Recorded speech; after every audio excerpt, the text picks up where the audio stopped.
My Love of Life Energy is a podcast created by Anna Scott. Anna knows that every human being sees life uniquely. In this podcast, she will talk to people and learn from them. These conversations are to shine the brilliance of each human being she speaks to. Join her. After each exploration, you will expand on your insights and see truth and beauty. Good afternoon and welcome to my podcast, My Love of Life Energy. And today I have the great honor of speaking with Gary Stine. And Gary, welcome. Thank you. Lovely to see you and be here. So I know Gary through Super Coach Academy. I think it was like 7, 8 years ago, we were in class together, maybe 6, or whatever it is. But he's just written the most beautiful book, The Slightly Older Person's Guide to Getting Old. Is that it? Did I get it correct? Graceful aging. Aging, yes. So thank you. And I'm thrilled. He started talking and I'm like, stop, because it was so riveting to me. I wanted this conversation to be alive and continue it so other people would find it as captivating as I would, rather than a shtick conversation. So welcome. Thank you. Thanks. No shtick, I promise. Okay, good. So tell me, what made you write this book? What had you say, okay, I want to do this? I didn't. It decided to be written and it gave me a nudge. And one day that title came to me, The Slightly Older Person's Guide to Graceful Aging. And I thought, oh, I've kind of learned the difference between signal and noise in my head. I know when it's just noise and nonsense going through, and I know when there's just some signal coming that says, this is important, take note of this, you can use this, there's something here to mine. And so I wrote it down the way I do on pieces of paper and then I carry it in my pocket. And I thought, well, I wonder what that's going to turn into. And what surprised me was that it just started to pour out of me. And it was very clear to me quickly that I wanted it to be a series of very short reflections, one reflection on each page. It's divided into about 40 chapters that older people, I think, will find pertinent. And these reflections would just come to me, usually in the morning when I was doing Qigong. And I'd stop for a second and just write it. And, later in the day when it was time to write, all this material would come pouring out. So I never really felt like I had chosen to write the book. I was just being a typist. I was the filter that the information was coming through. And it's a lovely feeling. And that I usually get that when I'm writing. I usually, all of a sudden, I'm just not there. As soon as I start, I'm not there anymore. And whatever comes is going to come. And I trust it and let it come. And it tends to work out pretty well. And if there's nothing to come right then, I give up. I mean, I don't, it's not, I should say I surrender. I say, okay, there's nothing to write right this second. That's fine. I'll come back when there is. And it always comes back. It always comes back. Oddly, these past 5 weeks, we were just talking about how I had a knee replacement 5 weeks ago. They were tough because I was in pain a great deal at the time and nothing was coming. There was nothing to write. And it was strange because I think in the past I would have gotten a little excited about that and thought, well, have I dried up? Is that the end of it? Am I never going to be talked to that way again, where the information just comes to me and I just write it down? But I didn't get upset because I knew, no, there's just nothing to write now. My job now is just to let myself heal. And then a few days ago, all of a sudden, the spigot opened up again, slowly, but it opened up. And I thought, oh, isn't that great? It's been there all along. It had other things to do right now. I just wasn't in a position to be receptive to that. I was too focused on trying to feel better, trying to get out of pain, essentially. What you said to me earlier, and this is what caught so many things caught my attention, is that you've always been looking at aging gracefully. Why is that? What is it Because about I that? grew up in where you live now in Oakland, California, and uh, I had I knew a lot of older people, friends of my parents, and a lot of them I felt like I was friends with too. I can think of a few in general. And I looked at some older people and I thought, these guys are having a really good life. What do they know that allows them to do that? And I'd look at other people who are complaining about getting older and sort of going down the 1950s and 60s road of, well, I'm 60 years old now. I guess I better just hang it up and sit on the couch. And I looked at these two populations of people and I thought, I want to be like that. Hmm. What's it going to take for me to be like that? And so I've always exercised and done yoga and I've meditated for 50 years and I've done all those things and eaten well. But I understood that an equally important component was how I was thinking about aging.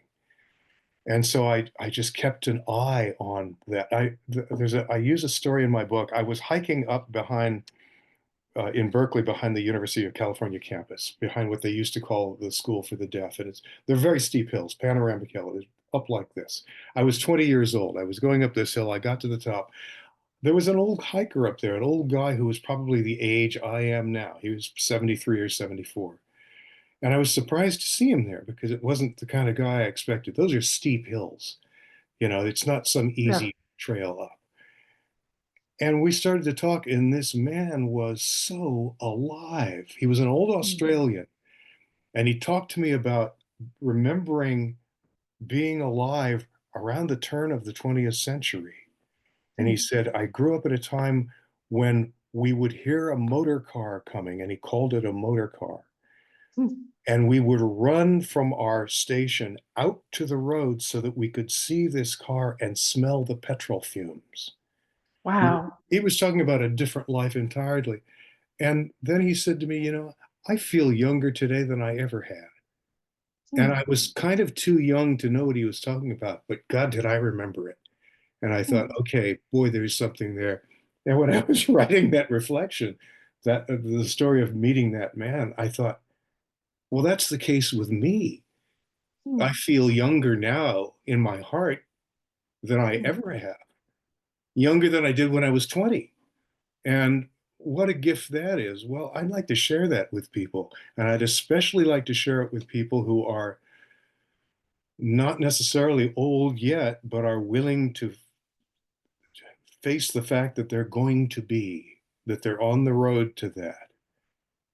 I mean, I always knew I don't know why, I knew I was going to live to be very old. And I thought, okay, take care of it now. It's going to have to carry you around for a long time. Hmm. So I wrote it as much for young people as I did for people our age or my age who might really be burdened down by believing a lot of nonsense that they've been told all their lives and perhaps telling themselves all their lives that simply isn't true because that's what takes aliveness away. If you believe enough of that stuff, you don't feel very alive. And uh, that aliveness never leaves us. It's never Hmm. diluted or diminished. It's just covered over by things that we believe that aren't true. You just said that you feel young at heart, which I love. And could you share more about what that feeling's like or what that is and how it shows up in your life? It's a sense of wonder, it's a sense of awe, it's a sense of gratitude. It's noticing little tiny things in my life that I think a lot of us miss and just being struck by them, being wonderstruck by them all the time. That happens to me every day. And uh, I wasn't that way for most of my life. I was really caught up in my own feelings and my own emotional, my own personal psychology, which is a bad place to live because there's not a lot of room in there and it gets tighter and tighter the older you get. And now I don't feel confined by that at all. I see it for what it is. It's we live in a world of appearances and we take those appearances too seriously or too literally, we get ourselves in trouble and we drain the life out of ourselves. And how do you put life back into yourself, or how do you allow the channel of life to flow with Sorry with about this grace? itchy nose. It's sort of taking focus here, isn't it? Well, It's a surprisingly little amount of work, and in fact, it's no work at all. It's just a willingness to see beyond the stuck thinking you have right now.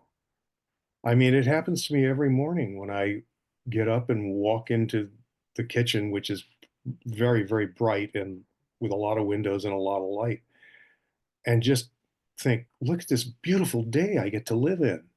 I even think that when I'm in pain, and I spend a good deal of time in pain. I mean, not just from this, but from, yeah, certain conditions I have and I've had for years that mean that I'm in pain a great deal of the time. Wow. When that started, I really felt like I was circling the drain and my life was over. And that was a long time ago. Um, Now it hardly slows me down. It's just, yes, I acknowledge it. I don't pretend it's not there. I have to deal with it. But I learned quite a long time ago the difference between pain and suffering and how there's no connection between them. We think Will there, you share more about that? Because what strikes me about what you're saying, Gary, is that for you to talk about aging with grace while you're living with pain makes this book even more profound. yeah, well, there's a whole chapter about pain and suffering. Um, but I'll say it as simply as I can. Pain is a signal from you, and I'm talking about physical pain here. I'm not talking Yeah. about psychological or spiritual pain.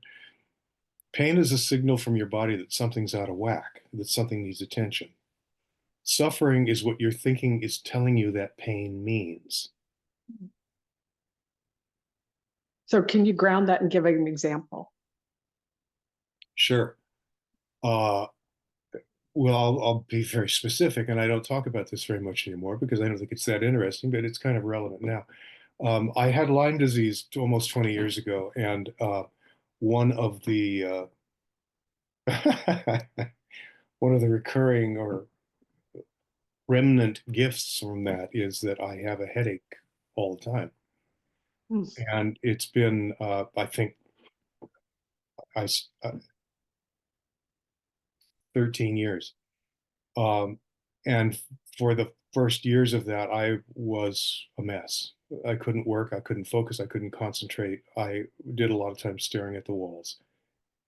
And then it was when I started to learn the principles, really, that I saw that I didn't have to live that way.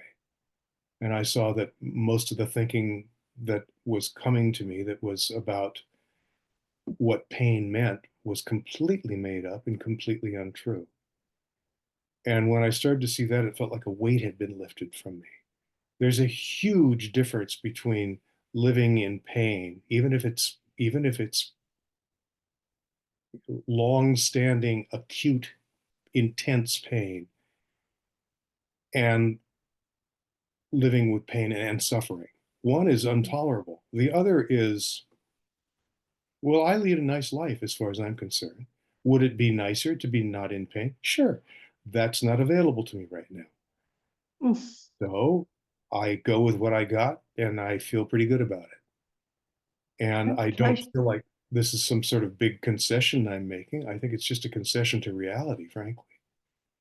You said you live in wonder, awe, and generosity, and what I just felt was the generosity of your with yourself, and it's so Well, beautiful. one of the first things I wrote when I started writing again after this was, and I knew I had this title in mind because I thought, I wonder what does the pain have to teach me this time? Because this was a whole new episode. This was pain on top of existing pain. And for a couple of weeks I thought, okay, what does it have to teach me? Where I'm not getting anything. What is it? And I finally saw that, and you were talking about generosity. Actually, the word that I used was gratitude, but I think that generosity is equally applicable because I saw that I had to be even more patient with myself than I believed I was being, and that was the thing that was going to help me, and only that. And at first I thought, well, that's kind of meager. I thought I was going to come up with something better than that. No, that's more than enough. Okay, so I have to pause for a second because what you just said touched me so deeply. That patience with yourself, to be even more patient with yourself, feels so generous Yeah. and kind. Well, and that's what we forget. When we're in pain, we tend to beat ourselves up. I shouldn't feel like this. Why do I have to feel like this? God damn it, when's it going to stop? Come on, feel better. We lose patience with ourselves instead of saying, okay, well, here it is. I've got a big dose of pain to deal with right now. I guess I better be nice to myself because that sure as hell is going to make it a lot easier than beating myself up or being impatient. And the other thing is, it's easy. Well, Once it occurs to you, it's easy. I agree. It's getting the occurring and breaking the habit. Yeah, That's yeah, beautiful. yeah. So what surprised you when this book was writing through you? What surprised you? What were some of the surprises? There was so much of it. Say more. Like pick a couple things, share a couple things that really touched you. Oh, well, I don't know how important it is that they touched me. Sometimes I'd be weeping when I'd write something because it touched me so much. Well, I don't know if that'll touch somebody else. but so this is what I've learned in writing. No tears for the writer, no tears for the reader. So when something touches me, it usually touches somebody else. Yeah, probably will. You know, I think what surprised me was just the depth of what was coming, and I won't say from me because I know better. What was coming through me. I mean, I would read it and I thought,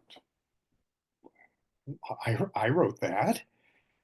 And then I'd remember, well, yes, but you were just the typist. It came through you. That's all. But I was still surprised at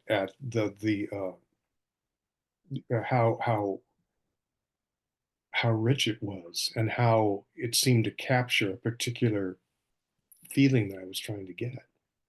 So two things. One is that I'm going to because I'm a writer too, but I haven't published anything yet. But one of the things I get that it comes through me, but I want to also say you as an individual had to show up and put your butt in the chair and put your fingers on the keyboard. So you were a part of it. And Oh, thank you. absolutely, absolutely. Yeah. I did my part, and I understood that. Yeah. I mean, I'd done enough writing that I knew that my job was to walk into my office, close my door, sit down at my computer, and see what was there. Yeah. And I had no resistance to that. And that's where a lot of writers get in trouble. They can find about 100,000 things to do. Maybe I ought to rotate the tires in my car before I start writing. Oh, that needs painting. Oh, I could get up on the ladder and paint that. There are 18 billion things you can do to avoid sitting down and writing. I just stopped avoiding them. I mean, it was another lesson in resistance. Just surrender. Go write. There's no reason not to. I can come up with excuses if I want to. I don't want the excuses. I want the writing. That's beautiful. I mean, I've seen this as a multi-dimensional book Mm, in that one is for aging gracefully, but also the journey of a writer. yeah. Who did you become as a writer?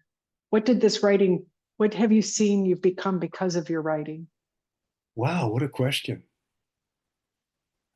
Just much more present to what wants to come through me. So I guess what I kind of discovered was a form of silence, internal silence that lets that come through. Because if it's too noisy, if there's too much thinking going on up here, nothing's going to come through. Which is why I think a lot of times I'll start to get ideas when I'm doing qigong in the morning, you know, because I'm very quiet right there. And when you seem to know that quiet space, this is going to sound crazy, but do you feel it as you continue to write and continue to show up and shut the door, that space is becoming deeper and wider and quieter? Well, certainly more accessible.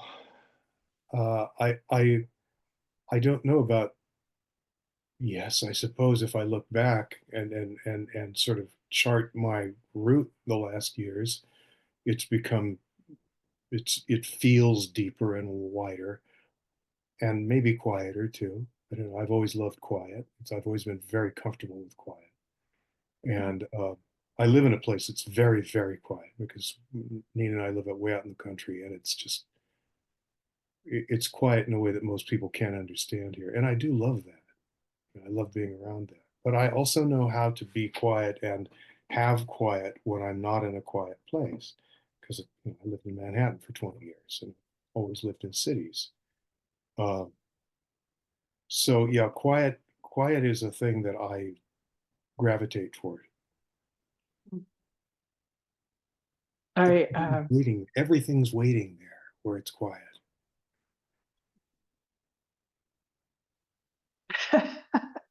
I can feel it so alive in you, Mm, uh,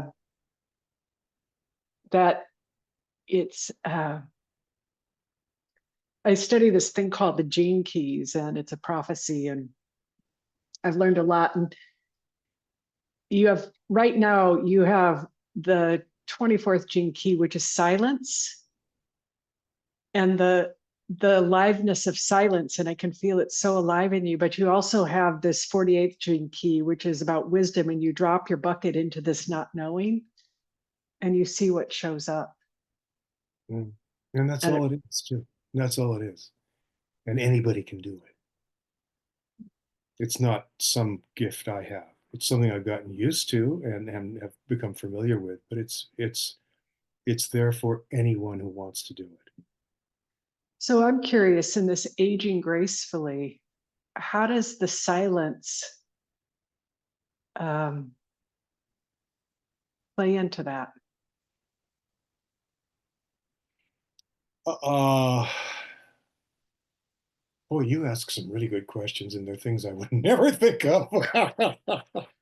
That's where I get paid the big bucks. Yeah, you bet. Um, Ask that again. Just say it again for me. So I'm so curious. Your book is about to aging gracefully. And here you are, a man, 73, 74 years old, and silence is what I call your best friend. Like you've fallen in love with it. Mm. And I'm wondering how that silence is manifesting inside of you and assisting in the aging gracefully. Well, because I'm comfortable with it when my mind starts to get a little too active and starts telling me, making up a lot of nonsense, I can recognize it very quickly because it's such a vivid contrast to the silence. And so it pulls me back from that pretty quickly. No, this doesn't feel right. I don't like this agitated, thinking too fast, spinning too fast feeling. I know better. That's not where I'm at my best. Mm. And so I don't tend to get caught up in that. If I do find myself going in that direction, it's like alarm going off in my head because Mhm. it's gotten to feel so unfamiliar to me that I don't want to be there. And as I said, I can pull back from it very quickly. Just no, don't need to go there. There's nothing waiting for me there that I need or want. As far as aging, does it help with, like, what I sense is, because I'm aging too. Um, I guess that's, we all are. Aren't we all? Yeah. And what I'm sensing is, I mean, what I'm getting from this conversation as I age, because I notice my body change, I notice um, I don't have the amount of energy that I used to. I have very alive energy, but I don't have, Mm-hmm. like, the tank is smaller. Mm-hmm. Like, if that makes sense, like I used to do 18 hours a day, and now maybe I can do 14 or 16 and I'm done. Yeah. But I don't have, in the silence, I don't have any story about it. It just is. Is that what you're pointing to? Yeah, I have very few stories about anything that's going on in my life these days. I've learned not to trust those stories. And I've learned that they're never helpful. So yeah, Oh, wow. there's just Yeah. not there's no reason to believe them. So I guess I've seen that enough that I don't get trapped by them, or tripped by them, I should say. Well, I just got something from this conversation. What I'm hearing and really seeing is when I'm not in the stories, I get to see the magic of life around me. Oh God, yes, yes, and it's the same with judgment. I uh, and I wrote a reflection about this in the book. Uh, One day I left the house and I was driving into Saratoga Springs, which is the nearest town to us. And I noticed I was in a shitty mood and I was judging everything I saw, judging the houses, judging the people, judging you name it, I was judging it. And I sort of came to a few miles from home and I thought, well, no wonder you feel like crap. You're judging absolutely everything. And so I wrote a piece called How to Have a Perfect Day. Mm, And the way to do that is to just give your inner judge the day off. Now, mm. most of us can't do that because we're so used to judging everything we see, everything we encounter, everything we come across in our lives, that we never really see what's there. As soon as you judge something, you can't see it anymore. You can only see your judgment about it. And that's true of things or people or ideas. Whatever you judge, all you can see at that point is your own judgment. And I thought, I'd much rather see the world today than my own judgment about the world. I've learned that my judgment adds very, very little to the world, you know? And so I just dropped it. And all of a sudden I was in the middle of a perfect day. And that wasn't the end of it. I still find myself judging things. But again, the feeling that I get from that, the feeling that that sort of thinking presents to me is so unattractive to me that I don't have any impulse to continue with it. And so I just let it drop and it's gone. There's this one other gene key, because that's what I'm going to do now. There's this 18th gene key, and it goes from perfection, it goes from judgment to integrity to perfection. And while you were talking, I could feel how your eyes opened up, and in the judgment, it's like what bloomed for you was the perfection of life. Yes. Yeah, there's a lot in the book I have a whole chapter about perfectionism and what it really is and why it really exists and what it really does. And you're absolutely right. When you judge something, you're blind to the perfection that already exists around you. And it is myriad perfection. You can find it anywhere you look, but you won't see it if you're looking through the lens of judgment. It's invisible at that point. But you know what's so beautiful, though? I can feel it so alive right now, that in that judgment is the perfection. Through So, you, I saw it. I saw it. It's like you woke up in the middle of it, and the glass, it's like all of a sudden all of life was perfect. So I don't know how, it's like in the tulip, the pistons, it's like you woke up and saw the perfection of life. yeah. Yeah, I don't know why this analogy comes to mind, but it's like, well, because we had a very murky day here today. It was one of those winter days that's so monochromatic that it looks like a black and white movie. Kind of foggy, kind of rainy, kind of, snow on the ground, no colors anywhere. And we were driving and the visibility was really, really bad. And then all of a sudden, we got to a place where, bang, the fog was gone and we could see clearly again. It's like that. Judgment does that to you. It's like you're driving through this murky, foggy, rainy stuff with really bad visibility and expecting to be able to see the life in front of you, and you can't. It sounds like your book is for everybody. It's just, how do It you enjoy is. your life It, wherever you are? that's kind of it. Yeah. Yeah. I mean, I wrote it to make life easier for people. That's the whole point. And because my life has become much easier based on what I've learned and what I've seen, and I'd like to offer that to other people. That's beautiful. Well, we are out of time. And I have loved this. I knew it was going to be good, Gary. I knew it was. Once we started talking, I'm like, oh, I don't have to wait. This is going to be delicious. Well, and it sure went fast. Did we really go? How long did we go? 30 minutes Wow, just like to the that. T, like that. I knew it was going to be good. So give us again the name of the book. The Slightly Older Person's Guide to Graceful Aging. And you can get it on Amazon. You can also check out Gary Stine's website, Gary Stine, GaryStine.com. All this information will be in the bio. And I really hope people buy this because it's insightful and it's beautiful. And I can feel the heartfelt wisdom coming through you. Thank you so much. This has really been a pleasure for me. And the questions you asked, like I said, were not what I was expecting and really made me go inward. So thank you for that. It was fun for me. Oh, good. I always like a good time. Me too. Me too. Why do a podcast? Right. You're not having fun. I know. Thanks, Gary. Hold on. You bet.